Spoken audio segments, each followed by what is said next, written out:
Okay, it's 9 o'clock. How are y'all doing? Ready to go? So as far as the homework for 8.1, I hope that you did okay with that. I have my homework solution videos. I think I've covered most of the problems in my homework solution videos. Did anyone have any questions on 8.1? Yes?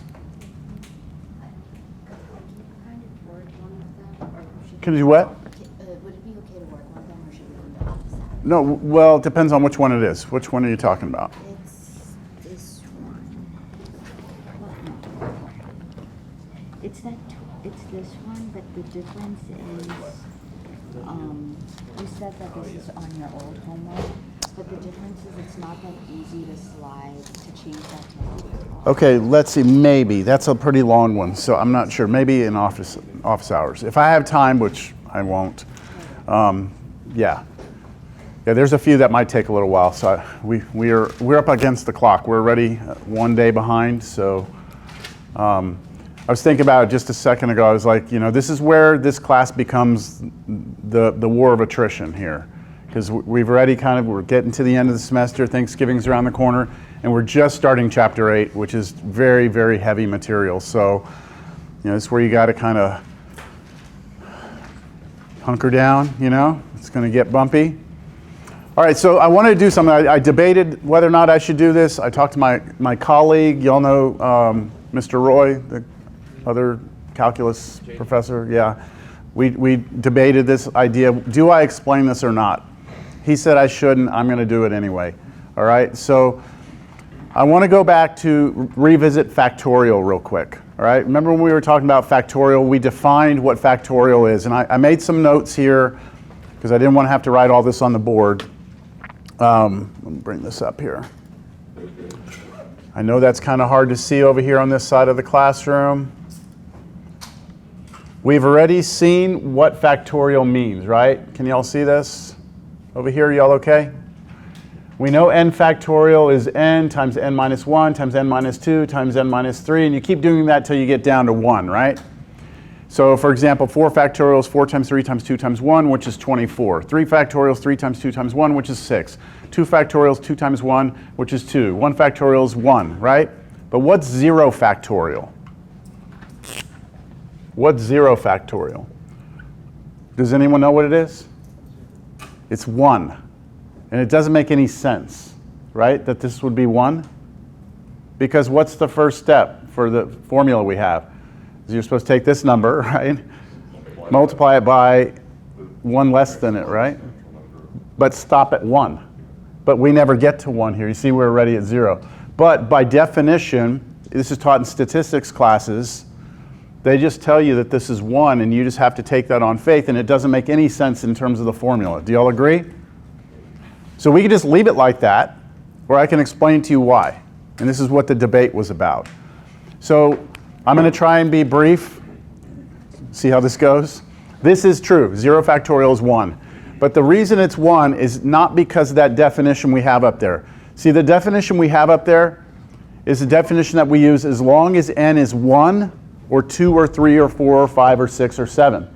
If n is 0, or if n is any fraction, and it turns out that if n is any complex number with certain conditions, which we don't even talk about complex numbers in here, there's a way to define what a factorial is, and it requires something called the gamma function. All right? Now I'm going to bring this up here. I'll share these notes with you later. Okay, I'll send these via email. So we have to introduce this thing called the gamma function. And this is what it is right here. This right here in red is a function. You know how we normally put f of x equals, and that's our function? This, we use the Greek gamma, and then instead of x, we use z. And z is the variable we normally use to represent complex numbers. Like whenever you have f of x, it's implied that x is a real number, and then we reserve z for complex numbers. So let's look at how this function works. If I plug a value into this, right, z, then what I would do is I would do an improper integral, right? The function is defined to be an improper integral. Now we've studied improper integrals, right? Sometimes these converge, Sometimes these diverge. It just depends. So if I take a number, z, I take that number and I plug it in right there. That's it. I just take that number and I plug it in right here. That's z right there. That should be double struck. Z, okay? And I plug it in and then I evaluate this integral. All right? So for example, I've already done one here. What's the power here on t? 1, right? Which means that this is really gamma of what? Be careful. This is gamma of what? What would I have to plug in here to get a 1 right there? To make this a 1, it would have to be a 2, right? So gamma of 2 is this integral, okay? Now I actually did the work, and I'm just going to walk you through this work. Trying to find the improper integral of t to the first power e to the negative t. All right, so first I have to convert it to a limit, replace that infinity with r, let r go to infinity. I have to figure out what the antiderivative of this is, right? So I'm going to use, this is the indefinite integral, right? And I'm going to use integration by parts. I'm not going to go through this. Integration by parts on this, get it? Plug it back in here. Now this is my antiderivative. Notice I have e to the negative t, e to the negative t. I drop them down. That's why they're on the bottom here, okay? And then what I do is I take this limit, right? I do the plug in r, plug in 0.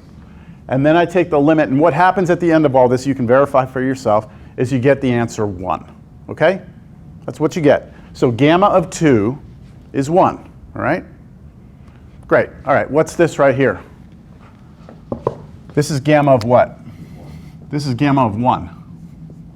Because you're plugging in 1 into this formula right here. 1 minus 1 is 0. And if I plug in gamma of 1, that turns into t to the 0. That means it's just e to the negative t. And then you don't even need integration by parts for this. You can just take it through and you get 1 again, okay? Just showing you some specific examples of the gamma function. What would this be? Gamma of 3, right? Now I didn't do this one, okay? I put dot, dot, dot. This would be gamma of 4, okay? Make sense so far? Like what it is? Now, what's the big thing? What's the big deal? What's the connection? Here's the connection. We can define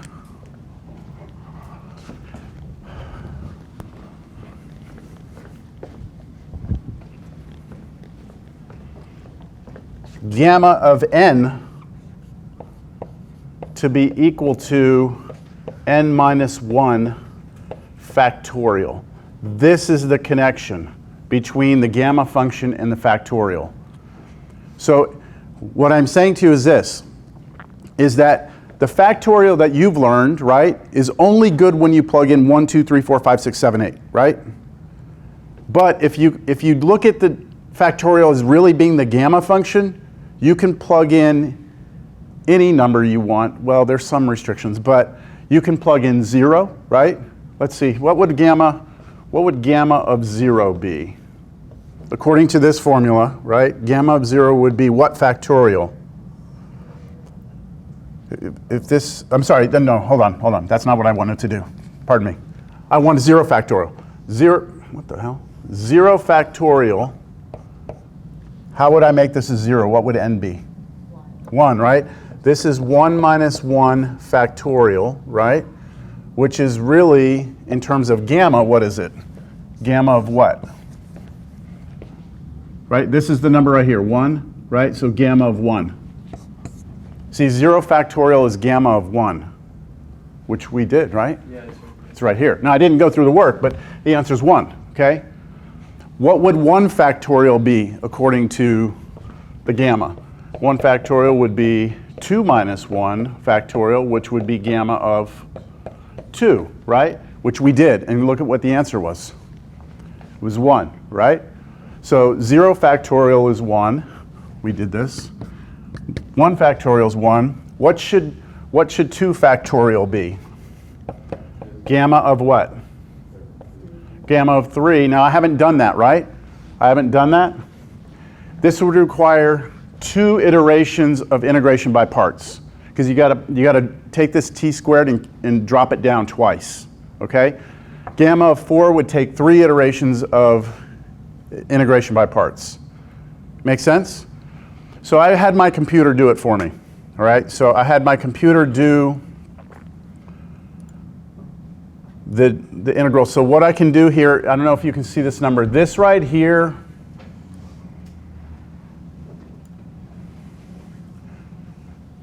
not that number. See the top number 0, right? I have 0 and 1, right? Excuse me. So this is the factorial, right? This is the factorial. That's the gamma I'm doing. So 0 factorial is gamma of 1, right? And this is the answer. So the computer is doing the integral for me, all right? So right now we're looking at 0 factorial. The answer is 1. If I do 1 factorial, which is gamma of 2, y'all see the 2 right there? That's gamma of 2. I get 1. We know that already, right? 2 factorial is gamma of 3, which would be this one, which I have not done for you, but the computer is telling you the answer is 2. And then I can keep going, okay? 3 factorial, 6. 4 factorial is 24. 5 factorial is 120. See, it matches with what all the factorials are. Y'all see that? But the cool thing about this is that you don't have to do nice whole numbers. If I do 0.5s instead, right now we're looking at 0 factorial, but now I can do 0.5 factorial. I'm sorry, not 0.5. Yeah, this is 0.5 factorial. So this is what you're seeing there is 1/2 factorial. That's what you're looking at there, which is really 1.5 minus 1 factorial, which is gamma of 1.5. Does that make sense to you? 1/2 factorial is 1.5 minus 1, which is gamma of 1.5, which is take this, replace that with 1.5, right? Which would be t to what power? If I do 1.5 minus 1, t to the half. So this is square root of t e to the negative t integral 0 to infinity dt. And then we could do that just like we did before. It would be not very fun, but we could do it, right? The computer did it and it gave us an answer. Look at the answer. It's a decimal, right?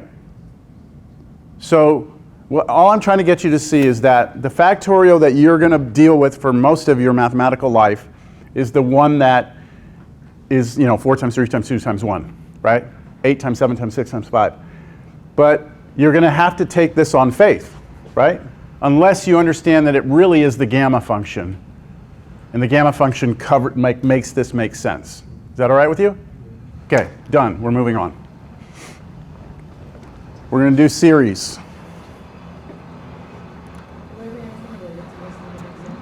Yeah, I'm not going to test you on this. Is just, I want you to know that 0 factorial is 1 for a reason rather than just telling you, because I can't explain it any other way. It doesn't make any sense if we use the definition we have, right?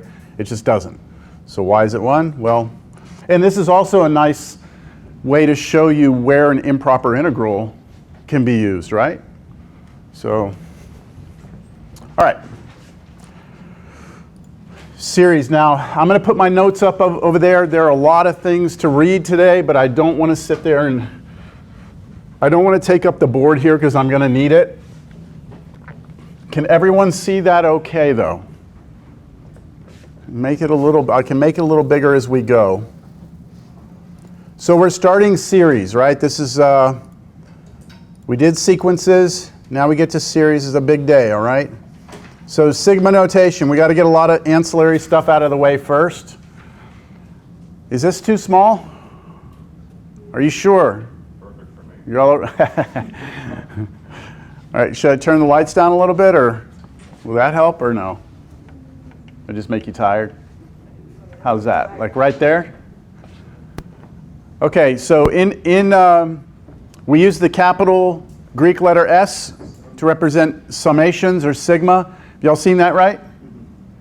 So if we wanted to take something like 1 plus 4 plus 9 plus 16 plus 25 plus 36 all the way to 100, we could rewrite that as summation, and then we put n equals 1, and we stop here at 10, and then here we put n squared. So when you look at those numbers, 1, 4, 9, 16, 25, 36, right, when we look at those numbers, just the numbers, 1, 4, 9, 25, 36, when we look at that list of numbers, if we look at it like a sequence, right, a sequence, did I forget? I forgot 16. I didn't forget 16 over there, yeah. 16, thank you. 25, 36. So if we look at that as a sequence, that's 8.1, last class, right? Then we know the formula for this, right? We could come up with the formula for that? What's the formula? N squared, right? N squared. Well, there's the formula, right? There's the formula n squared. And what I'm doing is I'm saying, instead of just writing these out as a list of numbers, I want to add all these numbers up. So I use this Greek capital S sigma to tell you, hey, we're going to add a bunch of stuff up. We're going to start with n being 1, and we're going to stop when we get to 10, and we're going to count by ones. So when we start with, we plug in 1 into this, we get 1. Then we say plus. Then we plug in 2. 2 squared is 4. Plus 3 squared, 9. And then this will keep going, and then we stop when we get to 10. 10 squared is 100. So this notation is just a compact way of writing out a sum, right? That's all it is. It's just a way to compactly write things down. Do y'all know the symbol if you didn't want to, like instead of adding these up, what if I wanted to multiply them? Do y'all know what the symbol is for that? Like we use the capital Greek S, right? S for sum, right? What do you think we use if I wanted you to multiply? M would make sense, right? For multiply, but we actually use P for product, right? And what's the capital P in Greek? Pi.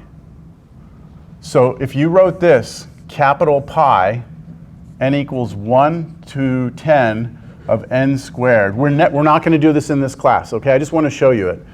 This would mean 1 times 4 times 9 times 16 times ... stop at 100.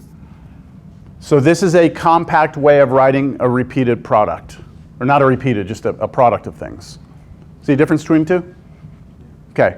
We are going to be using this exclusively in here. I just wanted you to see that. Okay, so the number we start at, n equals 1, that's our starting index. The number we stop at is our stopping index, all right?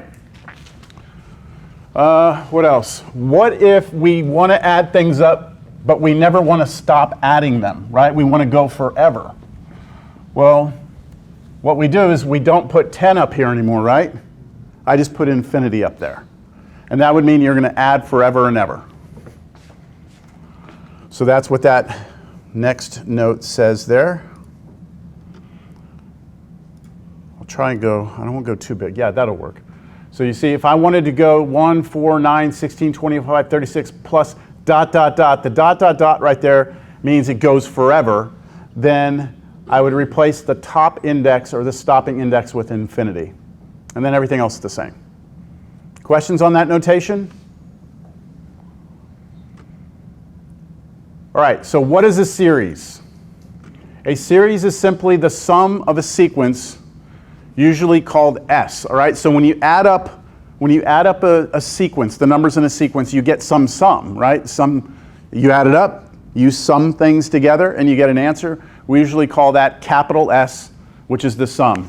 So if I take, let's say I take a generic, let's just take that one that we just did. N equals 1 to 10 of n squared. That, we know that adds up to be something, right? There's 10 numbers we're adding together. And whatever that sum is, we're going to call it capital S, all right? So that capital S is the sum of the sequence. The sum of a sequence is called the series. Now usually, well, I shouldn't say usually, if the sequence that we're adding up, if this is finite, which means if we're going to stop somewhere, do you all agree that that answer is finite? Like you give me a finite number of numbers, add them up, then my answer must be a number. Like, doesn't matter if you have 1,000,000 things or if you have 5 things, as soon as you stop adding them up, you have something, right? And so that's not interesting to us in this class. Okay, in this class, we don't care about finite sums. We care about infinite sums. So we are most interested in this class in what are called infinite series, right? When our sequence is finite, the sum is always finite, so S is some real number, right? We are interested in infinite sums. So this is the thing we are most interested in right there. We are saying, if you have a series, right? If you take some series, sum n equals 1, and you never stop, and in here is some formula, let's say a sub n. That's what we had last class, right? That's the formula for the sequence. If we add these up forever, this will be a1 plus a2 plus a3, and we do that together. We want to know if we can find this capital S, if it even adds up to something, right? It might blow up. It might get infinite. It may not. It depends.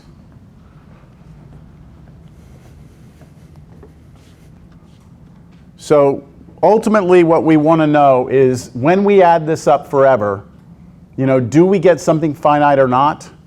If it is finite, you know, does it converge to some number? Does it get closer and closer to some number or not? So we're going to look at a first couple of examples here.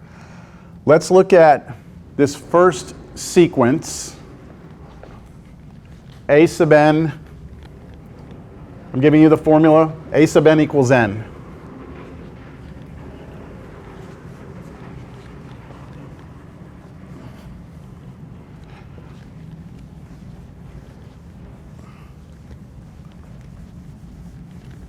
All right, so if we take the sequence a sub n equals n, that creates the list of numbers 1, 2, 3, 4, 5, 6, 7, 8, 9, 10, right, forever?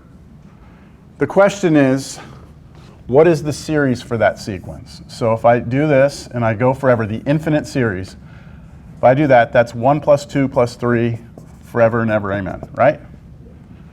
What do you think? Is that a finite number or is that infinite? Seems infinite, right? I don't think we're going to argue about that, right? We're not going to disagree. Right? Would everyone agree that that's going to become infinite? Yeah? Okay, hold on. This is really warm in here. All right, so no arguments. That's going to become infinite, right? Now I want to show you that visually. All right? I want to show you that visually. And the way I'm going to do this is as follows. What would happen if I take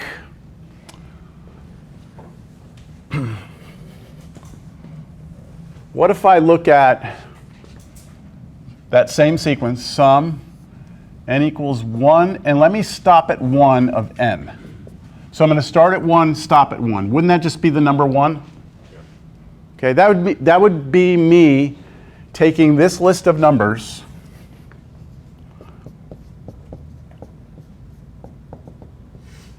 and me just adding up the first one, right? So I get that answer. Now I want you to consider this. What would happen if I add up the first two? That'd be 1 plus 2, right? Which would be 3. Okay? And now I add up, let's add up the first 3. So this would be 1 plus 2 plus 3, which would be 6, right? And I could keep doing this, right? Keep doing this, keep doing this, keep doing this. Do you all see that I'm creating a new list of numbers? That new list of numbers, the new list I have, the new sequence that I'm getting is 1, and then the next number is 3, then the next number is 6. Can someone tell me what the next number would be if I added up the first 4 of those? 10, right? 1 plus 2 plus 3 plus 4, that's 10, right? So that would be 10 over here. And then I keep going, right? Next one would be 15. And now that, is that not an infinite sequence? Sequence, not series. This is a sequence, right? So we start with the sequence. We start asking ourselves, what happens if we start adding those up? Intuitively, we think it's going to become infinitely big, right? So what I start doing is looking at, what if I add up just the first one? What about the first 2? What about the first 3? What about the first 4? and I create a new list of numbers from that. And then what I'm really asking is if this sequence is converging or diverging, right? Is this sequence going to a number or is it not? Understand? So these things right here that I've listed out have a name, okay? This we call S sub 1. This we call S sub 2. This we call S sub 3. This one S sub 4. These are what we call the partial sums of this series, the series for this sequence. These are the partial sums, right? We're not adding up the whole thing, we're only adding up part of it. What part? Well, in this case, it's the first partial sum. This is called the second partial sum. This is called the third partial sum, the fourth partial sum, and so on and so forth. Understand? So what we really want to know here, right, this new sequence that we have is, there's a formula for this sequence, right?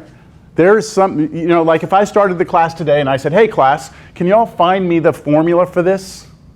You would have to go look for it, right? You have to go see, can you find the formula for it? Now look, don't try, it's hard, okay? You're not gonna be able to get it, in fact. I don't think you can. But, because it's not jumping up by the same amount each time, it's challenging, right? I haven't shown you how to do something like that. So, but do you understand that if you could find a formula, right? If you could, then what we're really asking is whether or not this converges or diverges, which is what your homework was in 8.1, right? A lot of the problems were like, hey, I give you a formula, right? Give you a formula, does it converge or diverge? Well, now we have a new formula that right now we can't figure out, right? We don't know what it is, but the question is whether or not that converges or diverges. Okay, I want to say it one more time because it's very important, all right? We start with a sequence, right? We want to know what the series is for that sequence. So we want to know what happens if we start adding this up forever. What we do is we start taking the partial sums of that sequence, which creates a new sequence, and now the ultimate question is whether or not that sequence converges or diverges. Got it? So that's basically what I say in these notes, but let me show you the next example, just so you can see it visually. The next example is a sub n. Oh, by the way, this goes to infinity just intuitively, right? 1, 3, 6, these are getting bigger and bigger. This is going to become infinite. That means that this is going to diverge, right?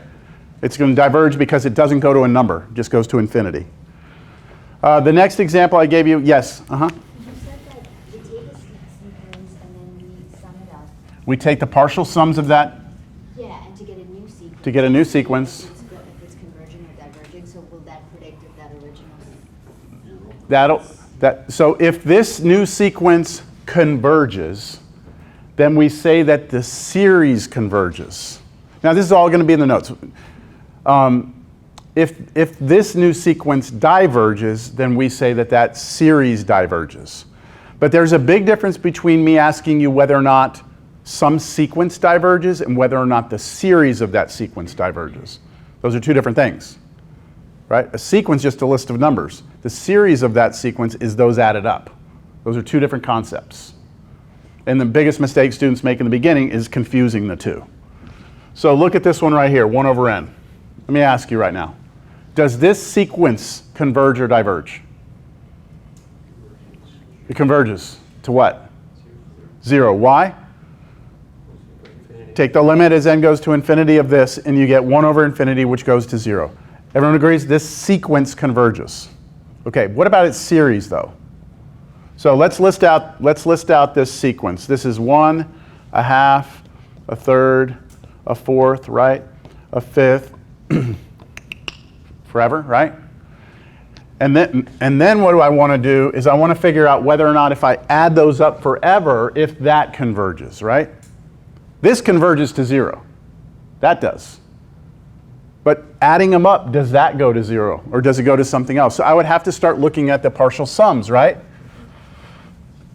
Now this is going to be tricky because what we're going to do here, the first one is going to be what? 1? And that's just 1. Okay, now we add up the first, why did I put that there? Sorry, this is 1 over n. This should be just 1. The next one, we add up the first 2, which would be what?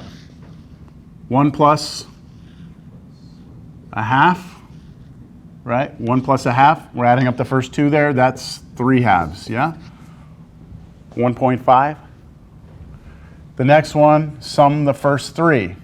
That'd be 1 plus a half plus a third, right? So then you'd have to get a common denominator there and figure out what the answer is, right? And that's creating a new sequence, isn't it? Yes. The new sequence is, what's the first number in this sequence? 1. Next number? 3 halves. Next number, did anyone get it yet or no? This is 6 over 6 plus 3 over 6 plus 2 over 6, right? Just get common denominators on all those.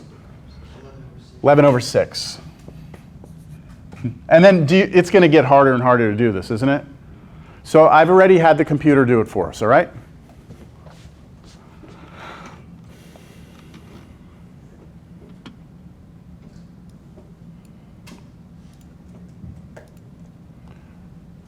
Let's see if you can wrap your head around this visual. I wish it stayed on the screen. Okay, so what you see on top is a visual representation of the original sequence. The original sequence was 1, 1 half, 1 third, 1 fourth, 1 fifth, 1 sixth, right?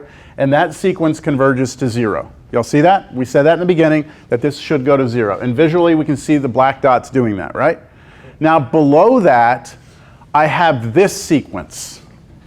1, 3 halves, 11 sixteenths, and I'm plotting it for you, all right? So I'm having the computer add these up for us. So let me scroll down a little bit. All right? So y'all see that when we did the first one, right? The first number in our new sequence was 1. The next one was 1.5, right? Then 11 sixths, right, is here. Next one, what does it look like that's doing? Is it converging or diverging? It looks like it's going up forever, right? Like it's just going to keep going off to infinity? Maybe? Well, maybe we need some more points. Let me add some more points. How many points is that? Oh, number of points. So let me do more here.